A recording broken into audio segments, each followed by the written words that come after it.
for the most part, a lot of the custom music they had in the game didn't seem to fit too well with me. Correct me if I'm wrong, but wasn't the title theme of Twilight Princess orchestrated?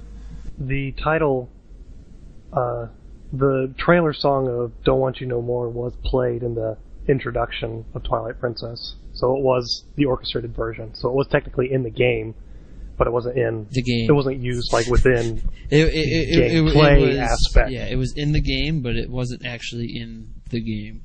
Well, we kind of went out of the boundaries we set for this topic. It is a bit broad. One thing that I like to say, you mentioned the Spirit tracks.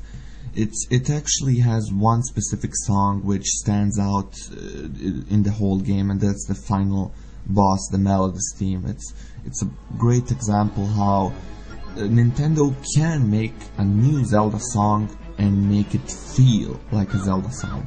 Yeah, that Melodies song, the entire thing, like the music during the fight, when you combine with all the spirits.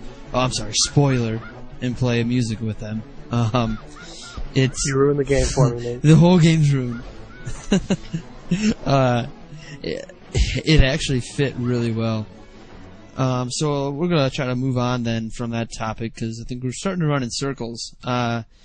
We'll talk then about the difficulty in Zelda, and specifically about the Spirit Tracks difficulty and predictions of what we think about the difficulty for Zelda Wii. We'll start with Caseman. Well, I think Spirit Tracks kind of upped the difficulty a little bit just because people had Phantom Hourglass, which is a very similar game, to teach them a lot of the basic mechanics so they could just move ahead and go a little more advanced with players. So that's why you experienced a little bit more of a difficulty. But in regards to Zelda Wii, I think we're going to be seeing a lot more like new gameplay just in regards to the Wii Motion Plus, and so that'll be setting a lot of players in a new world that they aren't used to. So I'm sort of thinking that the next Zelda Wii will probably be a little bit easier, just so that the new players to the new gameplay style won't be overwhelmed with too many enemies or difficulty with health or anything like that. Well, if Nintendo really used Phantom Hourglass as an easy game and then made Spirit Tracks the hard game with the same mechanics, it's really a stupid excuse to do so. Spirit Tracks was harder than many other previous Zelda games. I mean, I've rushed the game in 3 days to get the walkthrough done, and it did feel a lot harder. But the thing is, the Zelda V, again, if they make it easier just for the sake of the controls, just because of the new controls, it's not really going to be a smart move, because puzzles aren't really relevant to the gameplay. And if I get a hook shot, if I walk into a temple and I see a circular mark on the wall with a red dot in the middle, I already know what kind of boss I'm gonna have and what kind of item I'm gonna find in the temple, and it makes it a cakewalk basically. It's not difficult at all as soon as you know what you have to do. I kind of agree with both of you.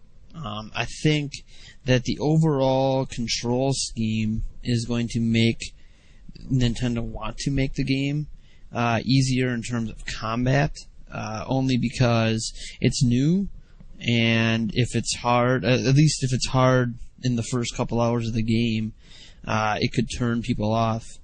One thing I've always wanted Nintendo to do is progressively make the game harder, and they don't seem to do that. As easy as it is at the beginning is as easy as it is at the end. Like the final fight with Ganondorf, especially the final 2 phases on horseback and sword fight, were like easier to me than the monkey spanking baboon in the beginning of the game. So it's like the fight didn't, the difficulty just didn't really increase as the game went on. It just stayed constant, and I don't like that. Like, one thing I want to see change is you get an item in a dungeon, but you don't necessarily kill the boss of that item. Because as soon as, that's the way it's kind of always been. So, say you get the boomerang, and you get to the boss, and you see, something, you see strings. Okay, I've never had to cut strings with a boomerang before. Or you see his eye. Oh, I need to lock onto his eye and hit it with the boomerang. And then he falls down, and I strike it with my sword. Like 90% of the boss fights in Zelda. It'd be nice if they kind of threw you for a loop. They're like, well, here's your dungeon item, but you don't even use it to fight the boss. Or gave you options where you didn't have to use it. Like, multiple ways to kill things, I think, is something I would like to see. And I think that would add its own challenge to the game. Like, yeah, there's always going to be the easy way. Like, you can throw a bomb at something and kill it with a bomb. But if you try to kill it any other way, it's actually hard to do. They kind of did that in part of Majora's Mask, I think, on some of the optional fights. Really hard to kill some of those Stalfos, but then if you use a bomb, it's a cakewalk. Yeah, but or they could go the other way. They could make a boss that requires several items to kill. The last time I saw that one, I think, was Ganon in Link to the Past. The first time I was disappointed with The Legend of Zelda difficulty was when I was a kid and I finished Ocarina of Time and the final Ganon fight, and I was like, that's it? He just runs around, swings his sword, acts badass, and then he gets a sword through his skull. Well, in Link to the Past, you had the first phase with him crushing down those borders. Then you had the phase when he was invisible, then you had to use silver arrows, then you had to avoid fiery bats and shit like that. It was a complex fight. That's what it lacks. Actually, I know what you're talking about, but then they kind of did that in the Wind Waker in the final fight. I was actually recently just watching the Chugga Conroy, the Wind Waker, walk through the final fight, because I haven't done the final fight in a while, so I was just trying to remember why I thought it was so awesome.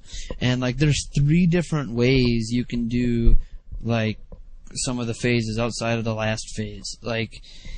And part of it involves where you can actually use your bait and throw it in the water, and then shoot the tail with light arrows and stuff. It was something that I never even thought about using as a strategy when killing him. I could actually use it, and it's an item that you'd never used to kill anything with before. Now you're killing the final boss in the game by putting bait in the water. Yeah, but that's still not Ganondorf. You're fighting the puppet Ganon. Ganondorf was still no, but it's part of the last phase of the fight, last phase of the game. I mean, just because it's not Ganondorf, does it make it any less unique? Ganondorf's totally overused. Well, one part of the reason why he seems overused is because he's been made into a complete pussy. I mean, if they made him a fire-spitting dragon titan transformer, I'm sure he wouldn't be overused. Well, then he wouldn't be Ganondorf anymore, and that's the whole counter argument is, if he's going to have any form, it has to be a pig. Or if he's going to possess anybody's body, it has to be Zelda. Here's a suggestion. Make a game where Ganondorf takes Majora's Mask and puts it on, and he gets a green face and a yellow suit and... Dude, Ganondorf combined with Majora's Mask, I think, would be impossible to kill, in my mind.